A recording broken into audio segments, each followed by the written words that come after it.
இன்றைக்கி நான் டீ கடையில் போய் டீ வாங்கிட்டு இருந்தேங்க. அப்போ அங்கிட்டேருந்து 2 குழந்தைங்களோட ஒருத்தர் வந்து டீ கடையில் வந்து தேன் மிட்டாய் இருக்கா அப்படின்னு கேட்டார். இருக்குங்க. யாருக்கு உங்கள் அம்மாவுக்கா அப்படின்னாரு. ஆமாங்க, எங்கள் அம்மாவுக்கு ரொம்ப பிடிக்கும் அப்படின்னாரு. என்னங்க வருஷம் 6 மாதத்தில் வாரத்தில் 2 தடவை வரீங்க அம்மா பார்க்கணுன்ட்டு, ஆனால் உங்கள் ஒய்ஃபை மட்டும் கூட்டிகிட்டு வரீங்களே, ஏன் அவங்க இல்லையா, இறந்து போயிட்டாங்களா அப்படின்னு கேட்டார். அதுக்கு நான் மட்டும் சிரிச்சிட்டு அவர் எதுவுமே பதில் சொல்லலை. அப்படி இறந்து போயிட்டாங்கன்னா நீங்கள் வேற ஒரு கல்யாணம் முடிச்சுக்கிறோம் தானே, ஏன் பிள்ளை குட்டிகளோட இப்படி கஷ்டப்படுறீங்க அப்படின்றாரு திரும்ப.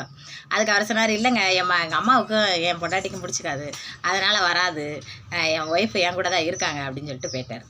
அப்படியே இப்போ ஏன் இந்த விஷயத்தை நான் உங்களுக்கு சொல்கிறேன்னா, அதாவது வந்து நம்ம சொந்த பந்தம் சண்டை சத்தம்னு இருந்தால் கூட நம்ம நல்லது கெட்டதுகளில் போய் நம்ம நிற்கலைன்னா நம்ம இறந்து போயிட்டோம் அப்படின்ற நிலைக்கு தள்ளப்படுவோம்.